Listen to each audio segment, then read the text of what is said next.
Welcome to Fitz's Electric Bar. Thanks for joining. If you are so inclined, please subscribe, thumbs up. I don't ask for it too often, but you know the drill. It helps the channel, and every little bit would help. For those of you who are content creators, I guess, I'm assuming you go through this occasionally. You put something out, people seem to like it. There are people that maybe are drawn in because of the subject. They subscribe, you see your subscriptions go up. And then there's like a week or two where I look at my stats and it's like you're minus 5 subscribers. So 5 people have decided this just isn't for them anymore. And you try not to take it personally, but you know, I'm human. Sometimes it hurts a little bit sometimes. I'm going to show you some stuff here.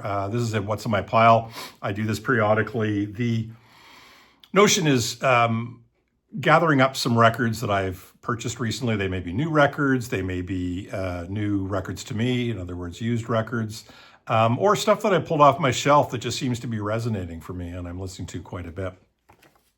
So one of the ones I've been listening to quite a bit on CD, because sometimes you just want to have something that runs for an hour or so you don't have to get up, is this David Sylvian one called A Victim of Stars. And it's a very nice career-spanning compilation, greatest hits, that goes, right from, I guess, Brilliant Trees, which I think is his first solo record, post Japan, goes through all of his solo career, much of it, and it's a double CD set, and just really nice. It just flows really well, and I'm a big fan of David Sylvian. I really love his stuff. I've got a lot of it. I never tire of it. I love going back to the old stuff. He's so good at creating moods and atmospheres and doing interesting stuff that sometimes takes a few listens, and other times are things that are just cinematic and beautiful right at the get-go. So today I literally just came home 5 minutes ago and had bought 3 records from my local record store, Audiophile. One of them being, I've been kind of keeping my eye open for Joe's Garage, Acts 2 and 3. I've got Act 1. I don't know how good this record is. I had it at one time. I just really don't remember. And I will be honest with you, I bought this record because of the track Watermelon and Easter Hay. Any of you who are moderately interested in Frank Zappa or recognize that he is a great musician and a great guitarist, but often get lost in some of the craziness that is Frank Zappa's music, I would suggest you go stream, if you don't know it already, Watermelon and Easter Hay, along with Black Napkins, which is off Zoot Allures. I think those 2 songs have maybe the most brilliant, beautiful, touching, emotive guitar sounds and playing and quality of playing that anybody could produce. I just think they're amazing. So again, Watermelon and Easter Hay off Joe's Garage, Act 2 and 3. Had it at one time, and like a lot of things, they just sort of disappeared. I don't know why, but now I got it again. Another one that I've been on the lookout for. So you start to get, with the release of all this Bruce Springsteen stuff, one starts to think about, well, what don't I have in my collection that I might want to get? And I've been wanting to get Tunnel of Love. I've always really loved this record, famously his breakup record, the end of his marriage. And there are a lot of really great songs on here.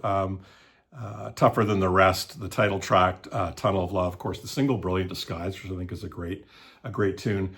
And I just absolutely love Walk Like a Man. I think that is a really touching song as well. So got this at a reasonable price, 1987 Bruce Springsteen in my collection. And this one, actually, I did something you'll be seeing or have already seen. I did a segment with 2 episodes with my friend Rick, Touchstone Artists and Important Albums, basically. It was called something differently. But Rick pulled this one out from his collection as being a really important one when he was growing up. And of course, Traffic, John Barleycorn Must Die. This has got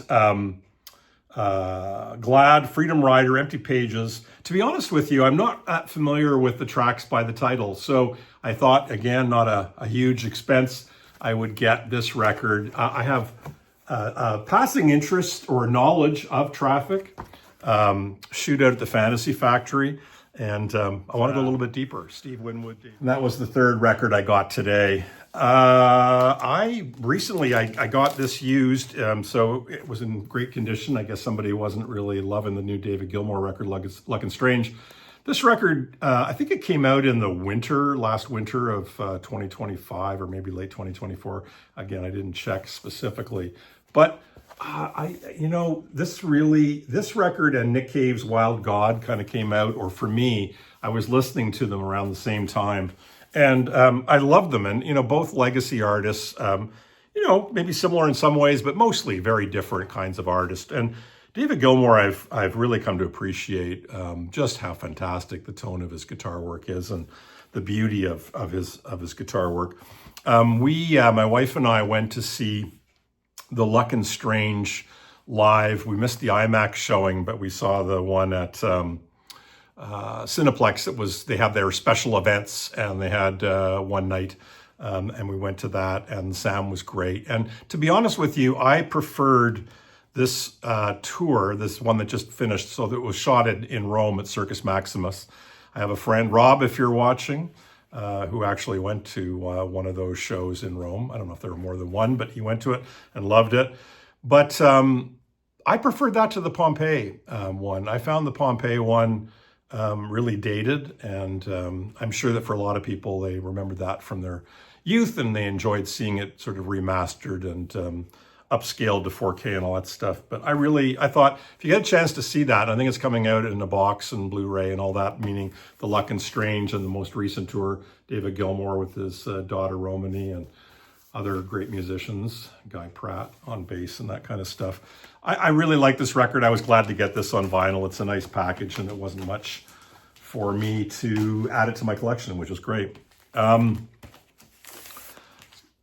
Always been a big Yo La Tengo fan, and this is the kind of a EP or mini LP, Old Joy. It's a soundtrack to the movie Old Joy. I have yet to see this, and I had forgotten about it because the movie came out in 2006.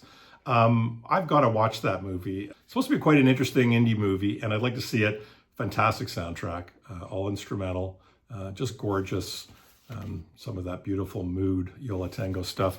Incidentally, I just got an email saying that Yo La Tengo and Lunar are playing together at the Fillmore West. Oh boy, that would be a show I'd love to see right at the end of December. They're doing, I think, a 3-night run, and that would be fantastic. A little while ago, they've been reissuing the Cinematic Orchestra on vinyl, and I've got this stuff all on CD, but it feels like if it's, well mastered and spread out well over multiple discs, in other words, a better sounding record, I wanted to have this on vinyl, and I really enjoy this every day. So I also picked up more recently Ma Fleur, and this has got Patrick Watson, Canadian singer-songwriter, I believe, on here, to Build a Home, I believe, but some really nice songs on here. I do like Every Day a little bit better. Their name is probably a very good description of what the band's all about. Very, again, cinematic, gorgeous sound, layers, beautiful kind of tones, and just a great band. Had the chance to see them once live many years ago. There's a lot of kind of excitement around in my head and around among my friends who are big Wilco fans is that Jeff Tweedy's got a triple LP record set out. Just today, I'm recording this September 26th, I guess, and it's going to be posted quite a bit later, unfortunately, because I got other stuff that I want to put out first. And the New York Times had a really good review or interview with Jeff Tweedy talking about this 3-record set. And he's such a great interview. He's such a great, so fun and interesting to listen to. And apparently the triple LP set was inspired by the Clash's Sandinista and listening to that. And he said it's a great barrier for people because some people it'll be too much and they won't get it and they maybe won't listen to it. But the idea is that there's a lot to absorb over a period of time, and it's intended for intentional listening. And but he understands a lot of people are not going to be intentionally listening to it. It's hard these days to do that. I do that quite a bit, I think, because I like to. So I've gone back and been re-listening to Love Is the King, and just how much I enjoy this record. He's got his 2 sons on it. Spencer, I guess, is the drummer, and Sammy, I think, does some backup and or harmony vocals. Quite minimalist, very, what's the word? Kind of poetic. It draws you in because of its simplicity. It's just a really nice record to listen to. Nice first thing in the morning record. I can verify that. That was my first record of today. I think I showed this record before, but it's getting a lot of play for me right now. Greg Fote. Kind of a cheesy cover, but he's a UK keyboard player, band leader, sort of jazz, ambient, a little bit funk. And I've said this before, but I wouldn't have really given this music the time of day 10 or 15 years ago, or much less more years ago. But because it's so kind of